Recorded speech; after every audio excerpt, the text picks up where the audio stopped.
Baik, Bismillahirrahmanirrahim. Assalamualaikum warahmatullahi wabarakatuh. Alhamdulillah alladzi khalaqal mauta wal hayata liyabluwakum ayyukum ahsanu amala. Asyhadu an la ilaha illallah wa asyhadu anna Muhammadan abduhu wa rasuluh. Allahumma shalli wa sallim wa barik ala Muhammad wa ala alihi wa sahbihi ajma'in. Hadirin rahimakumullah, alhamdulillah puji dan syukur pada sama-sama kita panjatkan kepada Allah Subhanahu wa taala atas limpahan rahmat dan karunia-Nya yang hingga malam ini masih memberi kesempatan kita sama-sama hadir melaksanakan sholat isya berjamaah dan diadakan dengan taklim. Mudah-mudahan taklim kita hari ini, sholat isya berjamaah kita diridhoi oleh Allah Subhanahu wa taala. Salawat dan salam semoga tetap tercurah kepada uswah dan qudwah kita baginda Nabi kita Muhammad sallallahu alaihi wasallam serta keluarga, kerabatnya dan para sahabatnya. Dan mudah-mudahan kita termasuk kelompok beliau yang tetap istiqomah dalam menjalankan sunnah-sunnahnya hingga akhir hayat kita. Amin ya rabbal alamin. Kita lanjutkan dari kajian bulan lalu bahwa dalam tubuh kita ada dua hal yang seringkali bertentangan, antara merasa tenang dan merasa terburu-buru atau tergesa-gesa. Kita masih melanjutkan kajian ini. Kalau kalian beberapa rekomendasi dari Quran kaitannya dengan sikap, kebiasaan dan kaitannya dengan potensi kejiwaan yang ada dalam tubuh kita, dimulai dari surat 91 ayat 7 dan 8.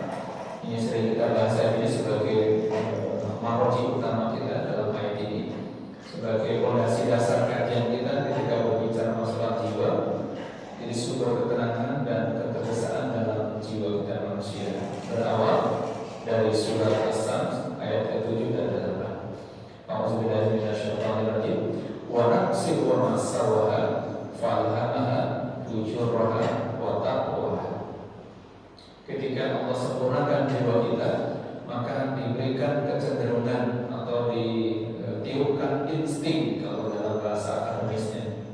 Insting itu keinginan, kecenderungan, kemauan gitu. Fujuraha wa taqwaha, ada kemauan untuk berbuat buruk dan berbuat baik. Jadi pada dasarnya semua kita sama-sama berpotensi, memiliki potensi berperilaku buruk dan berlaku baik.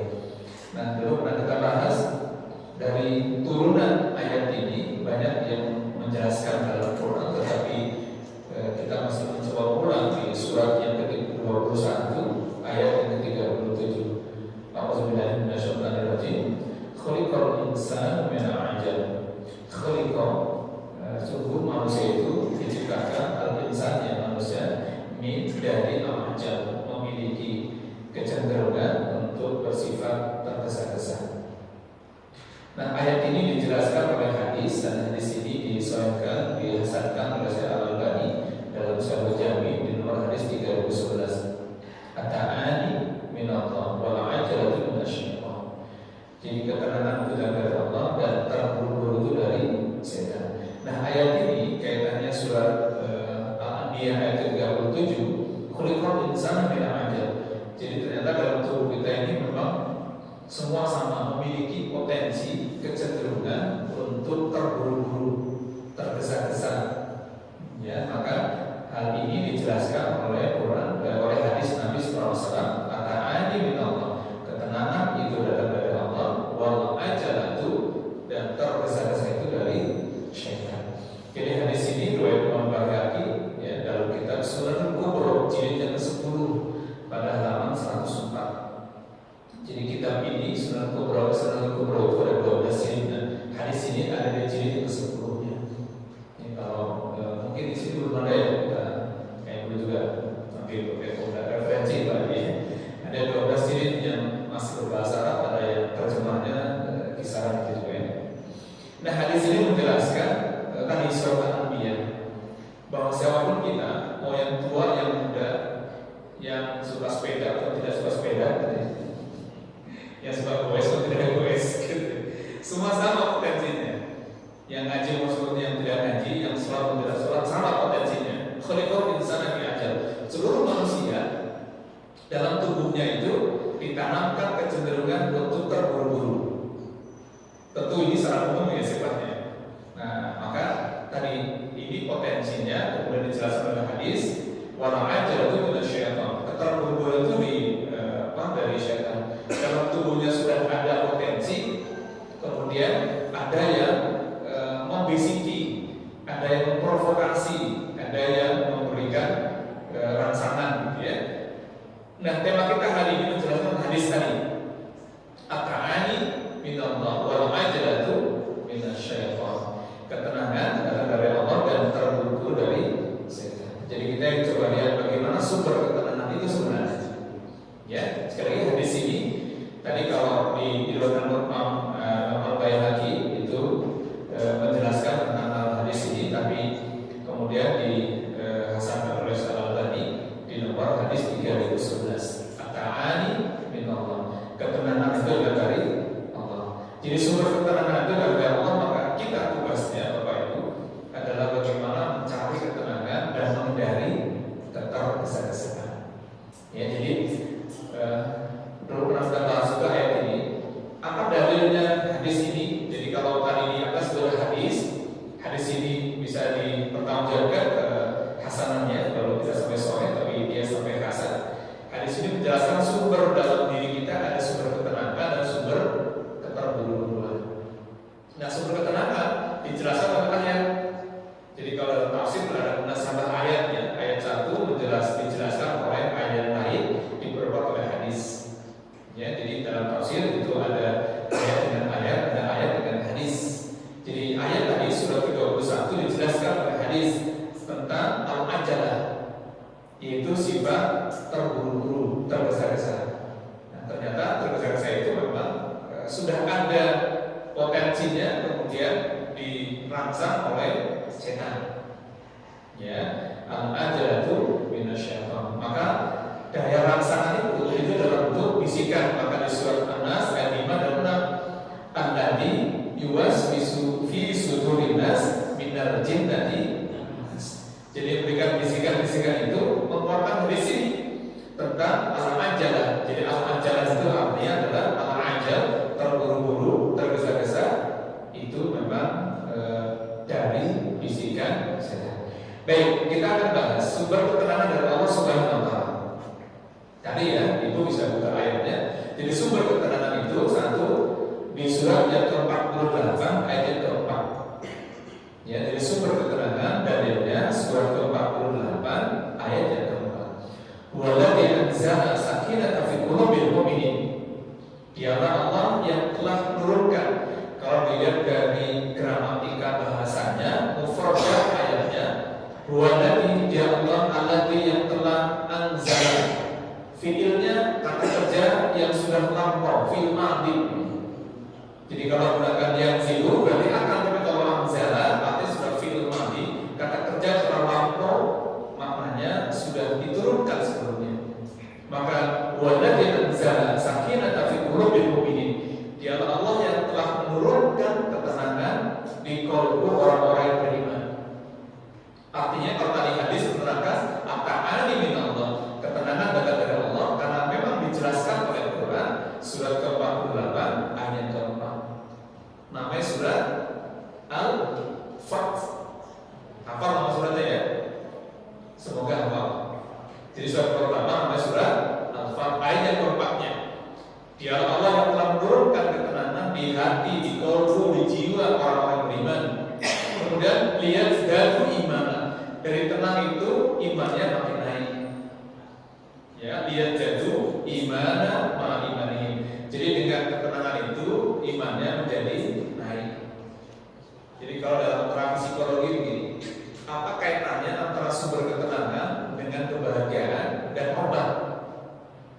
Jadi kalau ada orang lagi stres, lagi depresi itu yang berkurang kan hilang rasa ketenangannya, cemas, jadi mudah tersinggung, akibatnya berdampak yang lain. Maka dalam terang psikologi agama, obat yang paling efektif untuk menyembuhkan penyakit ini di kodornya ahad pekan lalu kita diskusi dengan ada seorang psikolog di Jakarta yang kebetulan ikut taklim, kemudian beliau membenarkan dan akan insya Allah kita akan berkolaborasi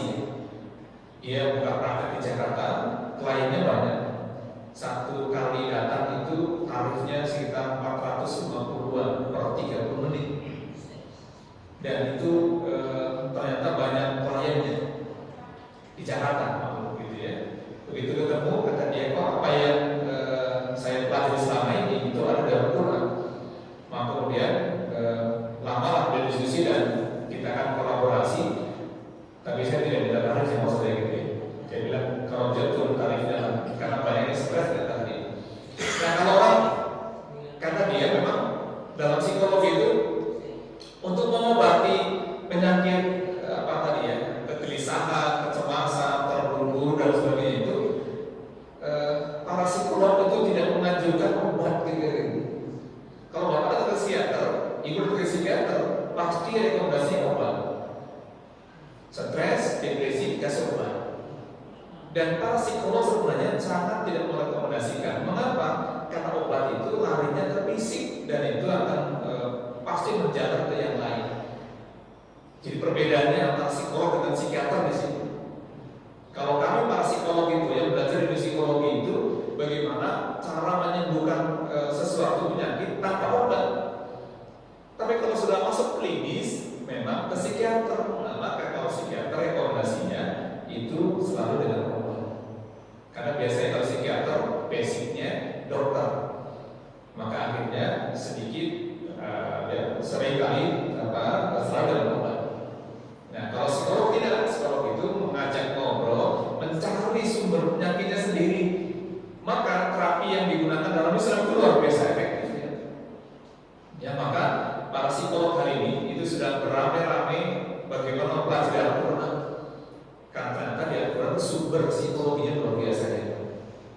Ya yang sering kita bahas itu ternyata inilah pentingnya mengapa kita belajar seperti ini tadi. Ternyata sumber ketenangan itu kan dari Allah gitu. Jadi kalau Allah sebutkan waladi anzala sakinah, kalau turunkan sakinah dalam Quran itu seringkali menggunakan kata sakinah dan tatmain. Ya sama seperti kalau Bapak Ibu kalau baca Quran, ketika bicara masalah keluarga itu kan selalu bicara sakinah, mawaddah, warahmah, gitu ya. Kalau ada ayat yang kaitannya dengan zauj, itu pasti bicara tentang keluarga harmonis, sakinah, mawaddah, warahmah.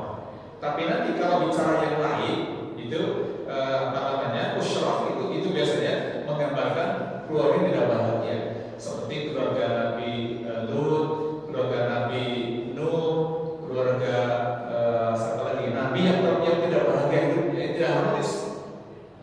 Karena tidak semua Nabi keluarganya harmonis. Tapi kalau menggunakan zauj itu biasanya menggambarkan tentang keluarga harmonis. Di sana sakinah, mawaddah, warahmah. Kenapa sakinah, mawaddah, warahmah dalam bahasa itu sama? Terjemahannya kalau yang tidak ngerti. Coba apa bedanya mawaddah sama warahmah? Terjemahannya cinta-cinta juga. Ya, tetapi kalau dalam bahasa Qurannya berbeda. Kalau mawaddah, sakinah, mawaddah, warahmah. Kalau mawaddah itu cinta yang menggebu-gebu. Tapi kalau sakinah itu cinta yang penuh dengan kerahmatan. Tidak lagi walaupun dia sudah tua masih cinta, gitu. Jadi kalau mawaddah itu cinta yang menggebu-gebu, masih muda, masih cantik, masih ganteng. Nanti begitu sudah tua hilang terus dari kita. Makanya Quran menyambungnya antara sakinah, mawaddah, warahmah gitu. Jadi kalau sudah tua tetap masih cinta gitu. Itulah cinta. Jadi yang pertama mawaddah itu cinta yang menggebu-gebu biasanya lebih pada fisik, maka Quran tidak cukup dari situ. Makanya sambungnya dengan sakinah, mawaddah, warahmah. Jadi mawaddah, warahmah itu kalau terjemahkan dalam bahasa cinta-cinta juga gitu. Karena kita miskin kosakata gitu. Baik, jadi sakinah itu adalah ketenangan. Maka Allah turunkan ketenangan di dalam qalbu. Nah, kalau terapi psikologinya, maka dicari bagaimana cara kita mengenal sumber ketenangan itu. Oh, ternyata sumber ketenangan itu tidak ada di mall.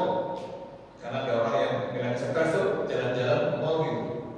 Pernah nggak ibu mengalami atau bapak merasakan gila stres nih gitu ya, jalan-jalan ke mall atau ke puncak yang dingin? Nah, itu ternyata istihad yang kurang tepat. Walaupun memang dalam terapi psikologi itu ada catatan. Di Quran juga ceritanya misalnya.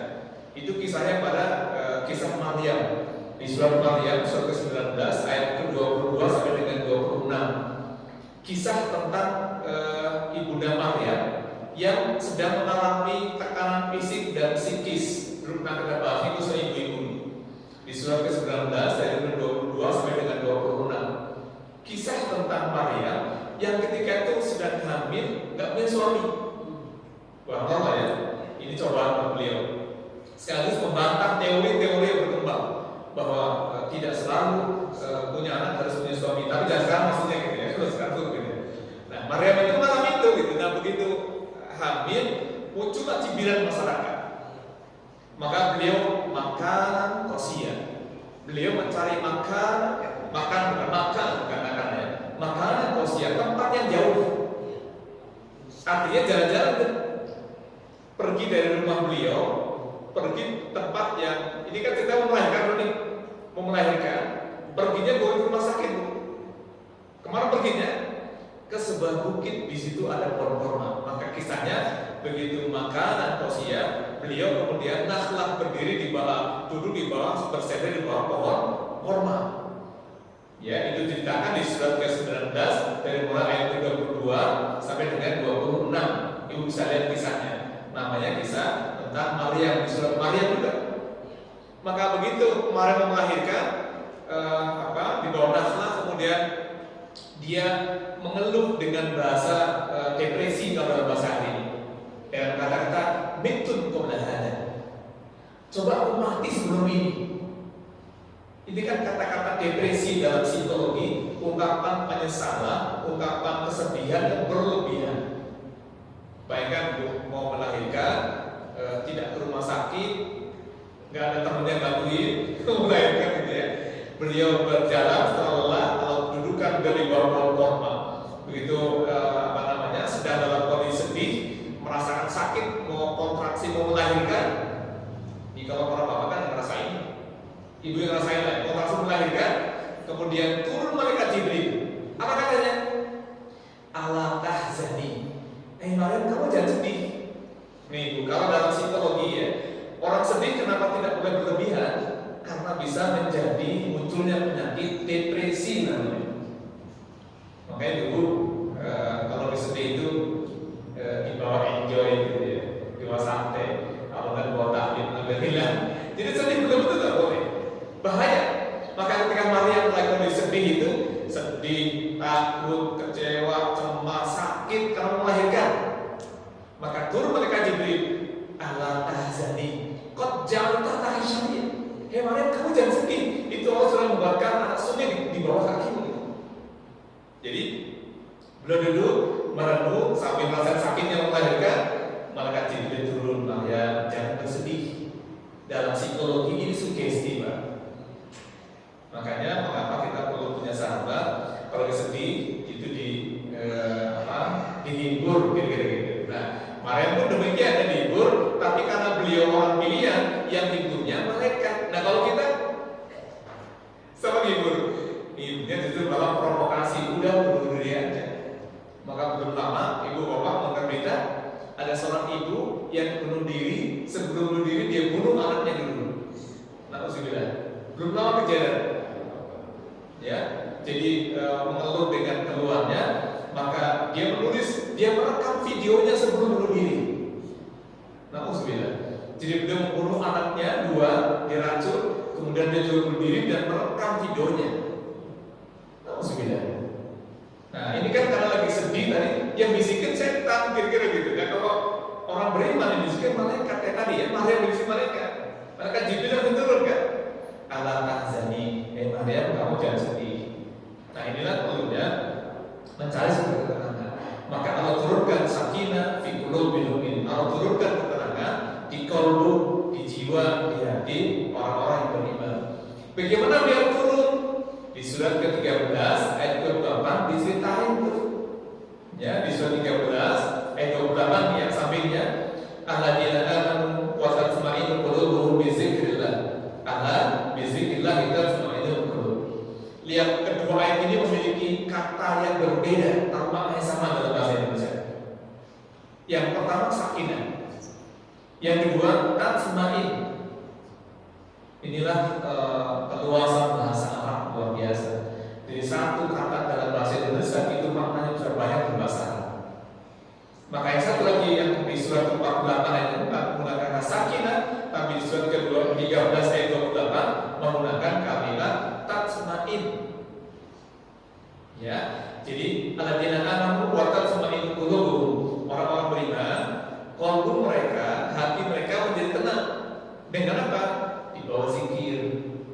Allah bizikrillahi tatma'innu qulub. Ingat hanya dengan zikir qalbu menjadi tenang.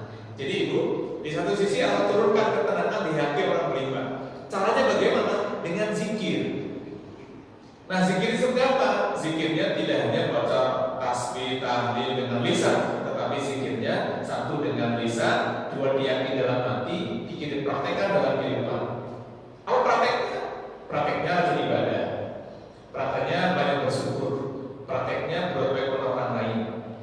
Jadi praktek zikir itu tidak hanya lafaz zikir, baca tasbih, tahlil dan sebagainya, tetapi diimplementasikan dalam kehidupan sehari-hari, taat pada Allah, berbuat baik dengan orang lain, itu bagian dari zikir dan rasa syukur. Ya, maka ada hadis yang menjelaskan bagaimana langkah agar kita bisa mendapatkan ketenangan. Hadis ini, ya, ini hadisnya, innamal ilmu bita'allum. Kalau ingin pintar, kalau ingin dapat ilmu, ya belajar. Wa innamal khulu, tapi kalau ingin memiliki sifat al-hilm, bisa sabar, bisa tenang, maka bitahallum, dengan latihan.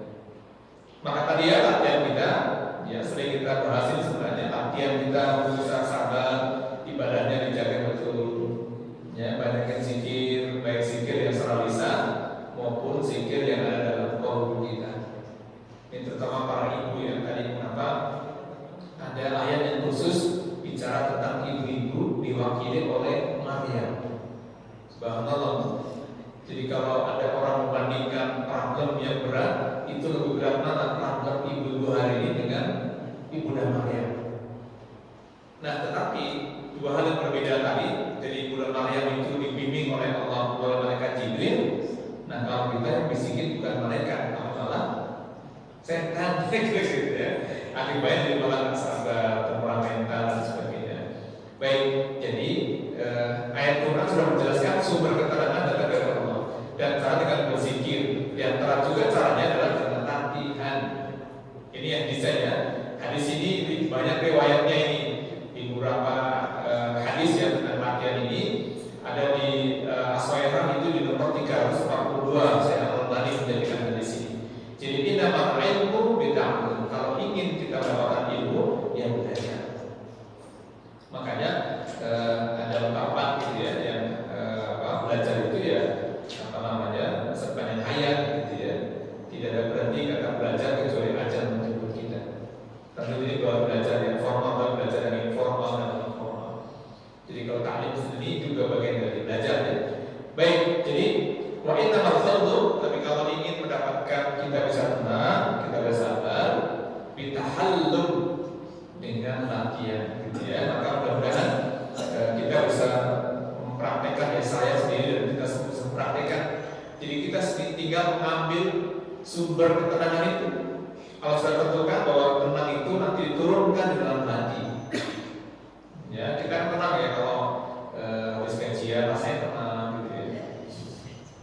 Atau habis ambil pensiunan gitu ya, tenang. Atau punya uang tenang gitu ya. Jadi ya berbagai macam ketenangan itu banyak. Tapi intinya bahwa kita harus tahu tenang itu sumber dari Allah, bukan dari yang lain. Makanya banyak orang yang cari sumber-sumber ketenangan. Ada yang lagi pusing, larinya ke dukun, larinya ke paranormal dan sebagainya. Itu sumber yang salah ya. Buat kita orang beriman, maka sumber ketenangan itu datang dari Allah, yang lain dengan latihan dan banyakin zikir. Ini ya, mudah-mudahan nafas zikirnya masih terus didawamkan oleh kita. Baik, hadis ini tadi di sumber hadisnya ya. Hadis ini diriwayatkan oleh Al-Tabrani di dalam Al-Mujam Al-Kabir hadis nomor 1762. Kemudian dalam Al-Awsat kita hadis nomor 2663 dan yang lainnya lah ya. Syekh Al-Albani mengatakan hadis ini hasan sahih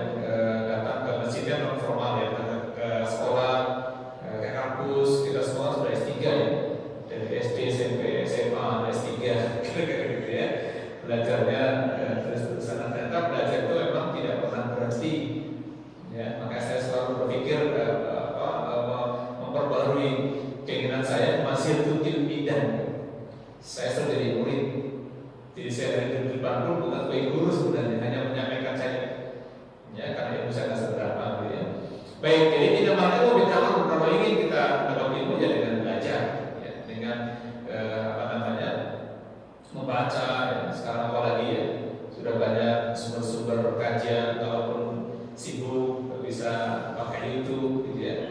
Tapi perlu hati-hati, kalau tidak ada guru nanti bisa salah persepsi ya. Jadi perlu bertanya, perlu dialog, perlu diskusi. Kami pun gitu Pak, kami di kampus itu kami ngajar S3 itu kan sudah tertinggi pendidikan. Kami pun diwajibkan untuk selalu belajar.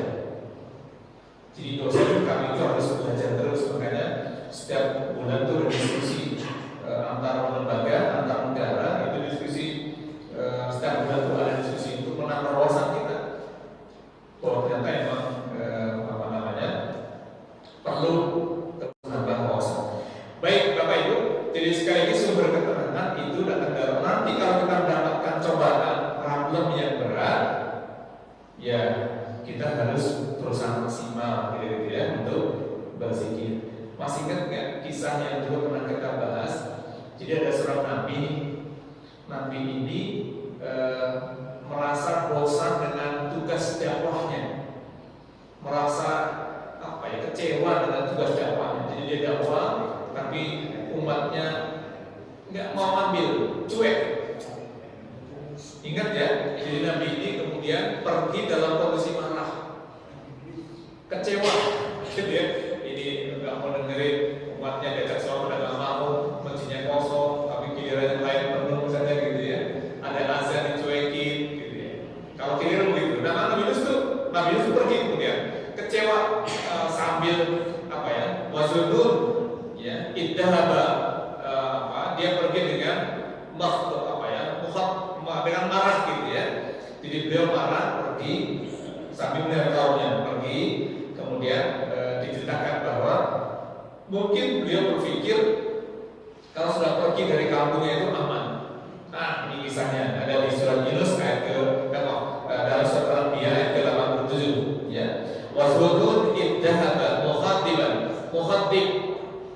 itu marah ya, mukhadib jadi marah, wadonna maka beliau ketika dalam kondisi marah meninggalkan kaumnya, maka beliau segera pergi dan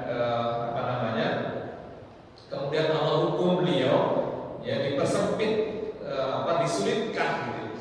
Akibat dari pergi karena ambil keputusan terburu-buru beliau pergi, maka di dalam perjalanan itu Allah uji beliau dengan dilemparkan ke laut, ditelan ikan besar. Ikannya kebetulan masuk ke dalam dasar laut, gitu ya. Jadi dalam kondisi gelap, maka beliau berzikir. Apa zikirnya? La ilaha illa anta subhanaka inni kuntu minadz zalimin. Artinya bahwa tidak Tuhan selain Engkau, maha suci Engkau, sesungguhnya aku adalah termasuk orang-orang yang zalim. Jadi zikirnya mengandung satu tahlil, kedua tasbih, ketiga istighfar. Jadi ini buat rekomendasi ya buat saya dan kita semua ibu, kalau kita menghadapi cobaan, problem yang berat yang menyulitkan kita dan minta kita dilepaskan dari kesulitan itu, zikir ini bisa dibaca sebanyak-banyaknya ya, karena zikirnya mengandung luar biasa. La ilaha illa anta subhanaka inni kuntu minadz zalimin. Jadi memang tidak dikhususkan berapa dibaca banyak, tetapi banyak ulama merekomendasikan banyak baca sebanyak-banyaknya zikir ini. Kenapa? Di ayat ke-88-nya diceritakan tuh setelah membaca zikir ini ya, doa ini kemudian dikabulkan doanya di surat ke-87 88-nya surat Al-Anbiya. Belum dikeluarkan dari perut ikan. Nah analogi ini buat kita nih, saya dan kita semua, kalau kita punya masalah, punya problem, punya cobaan yang berat gitu, maka coba praktekkan zikir ini ya, dibaca sebanyak-banyaknya. La ilaha illa anta subhanaka inni kuntu minadz zalimin. Kalau belum hafal, nanti buka Quran di rumah surat ke-21 ayat 87. Ini penting untuk bekal modal kita, karena saya yakin pasti kita punya keinginan, pasti punya kemauan, pasti pernah menghadapi cobaan, pasti pernah menghadapi ujian dari Allah. Ya, jadi ada ujian yang karena kesalahan kita, ada ada ujian yang bukan kesalahan kita. Ini sebuah keterangan ya dari Allah tadi dengan berzikir. Maka sekali lagi bahwa sumber keterangan itu datang dari Allah dan cara dengan zikir dan latihan. Ya, zikir dan latihan. Nah sekarang sumber terburu-buruan. Ya, jadi tadi ada dua sumber, sumber keterangan dari Allah, terburu-buru dari setan. Maka wal ajalatu minasyaitan. Tadi hadisnya dijelaskan ya. Di hadis ini riwayat Imam Al-Baihaqi, kemudian disesuaikan dengan Al-Albani di Jami' Shahih, hadisnya nomor 3011. Ya, wa ajalatu minasyaitan, terburu-buru dari setan. Maka surat An-Nas kita sering baca nih, pasti hafal ayatnya. Karena ayat favorit. Alladzi yuwaswisu fi sudurin nas minal jinnati wan nas. Yaitu yang membisiki di dalam dada manusia. Siapa dia? Dari golongan jin dan manusia. Jadi kalau golongan jin berarti bisikannya langsung ke dalam tubuh kita, dalam hati kita. Tapi kalau yang manusia diprovokasi gitu ya, dikompor-komporin gitu ya, dikasih bisikan yang negatif. Nah maka di surat yang ke-7 Al-A'raf ayat 16 dan 17 ini mengatakan perlu diwaspadai. Ternyata ketergesa-gesaan itu tidak hanya sekedar terburu-buru, tapi dampaknya yang sangat luas. Maka di surat ke-7 ayat 16 dan 17. Jadi kalau tadi sumber dari terburu-buru itu dari setan, karena memang setan tugasnya bisikin, gitu ya. Al-diwaswisu fi sudurin nas, itu yang memberikan bisikan di dalam hati, di dalam kolbu, dalam dada manusia, dari kalangan jin dan manusia.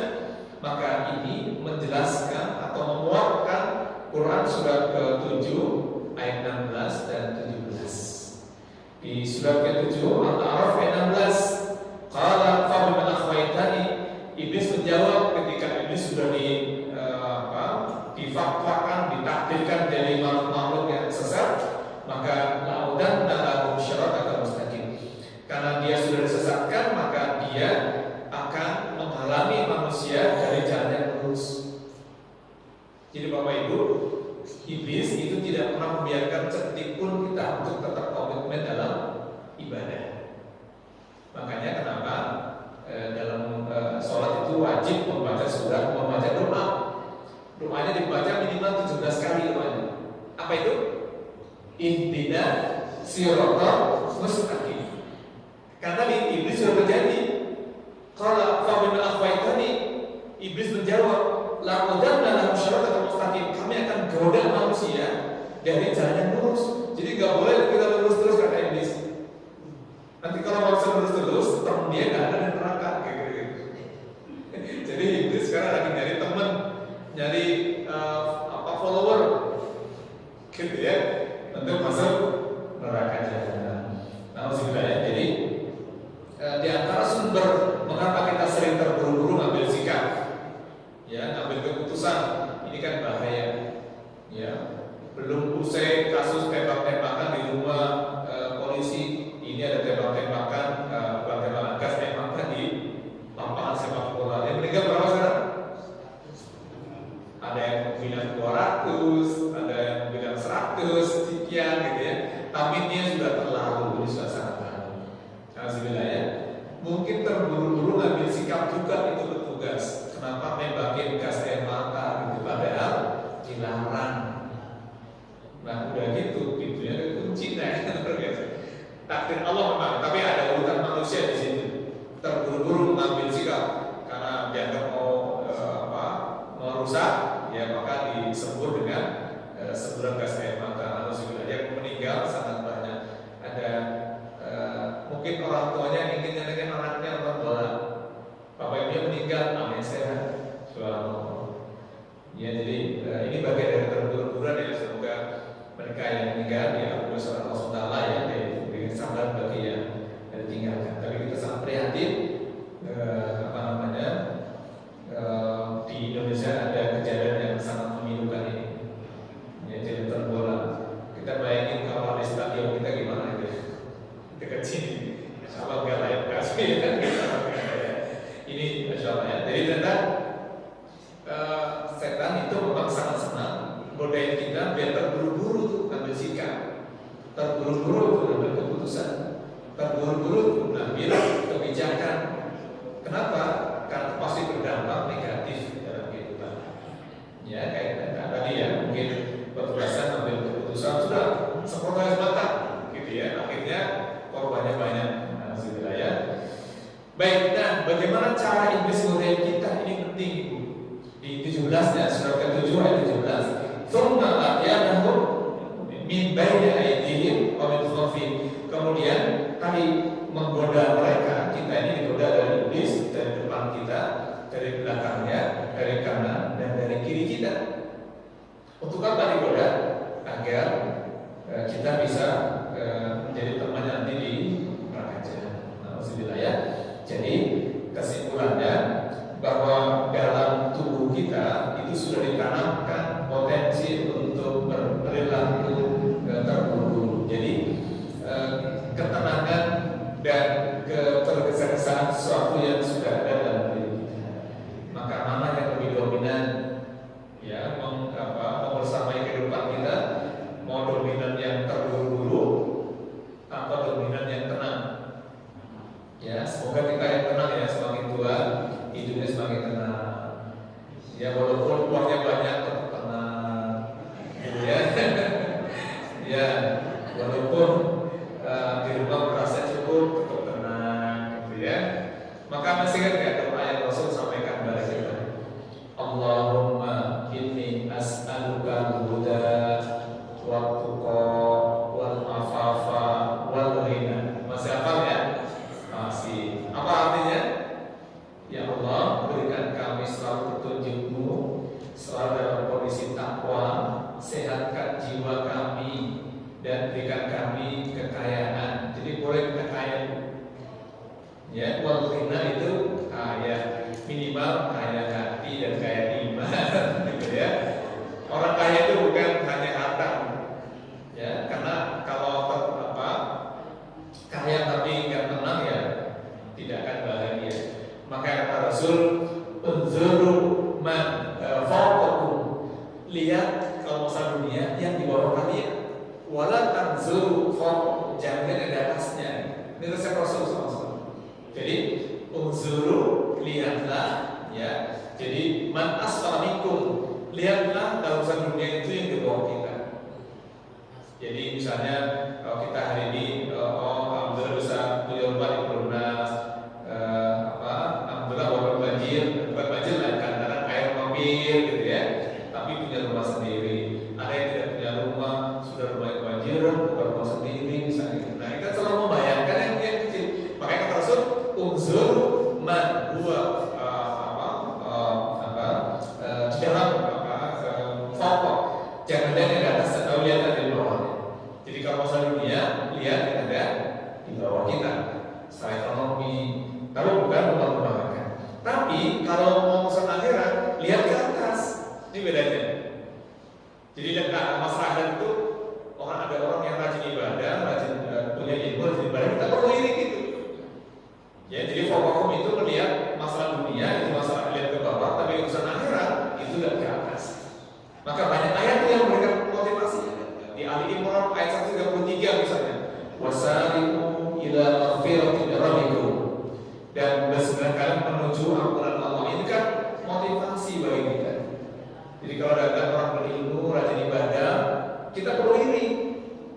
Tapi kalau sama urusan dunia, maka unzuru man asfala minkum, lihat orang yang di bawah kalian, wala tanzuru fawqakum, tapi jangan lihat orang atas kalian. Urusan dunia, gitu ya. Mudah-mudahan Allah mudahkan kita untuk bisa mencari atau mengambil sumber ketenangan yang Allah sudah sebutkan tadi ya. Ketenangan itu datang dari Allah dan terburu-buru dari syaitan. Maka tugas kita dalam mencari sumber ketenangan itu merawat biar sumber ketenangannya tetap ada. Ya, jadi kalau tadi menghadapi masalah besar, masalah berat, semoga Allah selalu membimbing kita untuk bisa bersabar. Masih ingat Ibu doanya sabar? Masih dibaca kan? Ya, Rabbana afrih alaina sabra wa tawaffana muslimin. Ya Allah, limpahkan kesabaran kepadaku dan matikan, wafatkan aku dalam kondisi muslim, orang beriman. Masih ingat doa di mana nih? Ada yang hafal doa ini ada di mana? Lupa ya? Wah, berarti nggak dibaca ini. Gitu ya. Perlu dibaca barangkali memberikan penguat kepada kita. Rabbana afrih alaina sabra wa tawaffana muslimin. Ya Allah, limpahkan kesabaran kepadaku dan wafatkan bersama dalam kondisi muslim. Karena kita semua akan meninggal. Jadi minta nanti kalau meninggal itu sabar karena menghadapi rasa takut, rasa cemas dalam meninggal itu sangat luar biasa. Jadi menghadapi kematian itu paling menakutkan di antara ketakutan yang ada. Maka minta pada Allah supaya sabar. Suratnya masih ingat? Catat kalau belum nanti berhujan di depan. Gitu ya. Di surat yang ke-7 Al-A'raf ayat 126.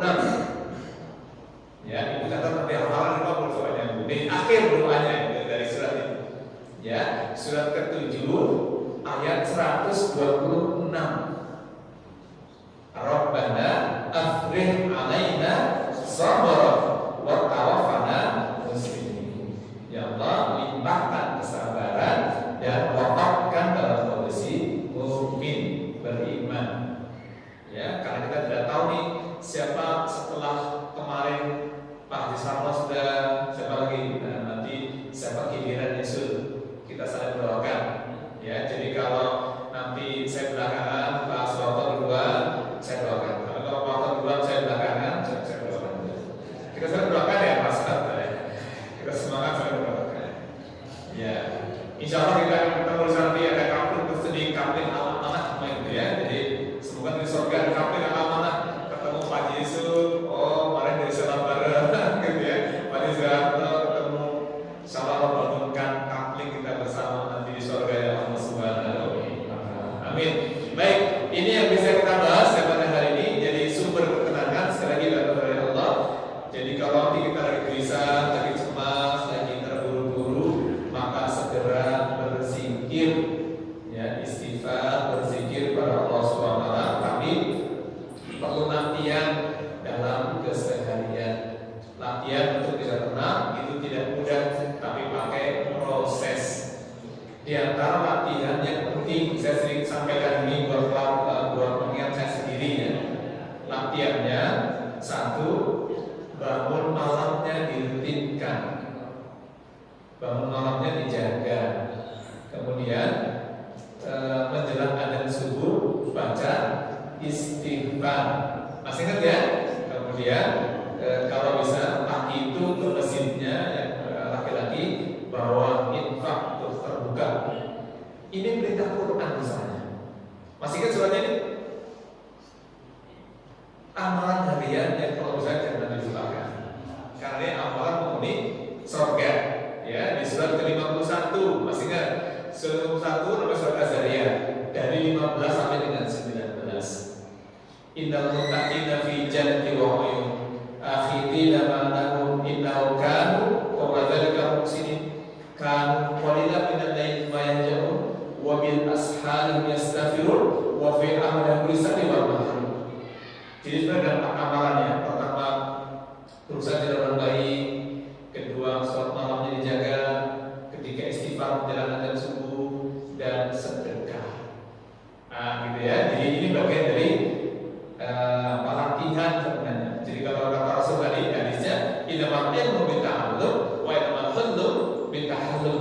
Kalau ingin ilmu ya belajar, kalau ingin sabar tentang ya latihan. Tadi ya latihan harian disebabnya. Harian yang mudah-mudahan bisa kita praktekkan. Kita saya doakan semoga tetap istiqomah.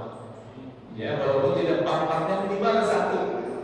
Karena ada sahabat yang menjalankan itu misalnya itu dijamin surga. Di antaranya ada sahabat Bilal bin Rabah. Beliau kata Rasul terompahnya sudah kedengaran di surga. Apa sih amalan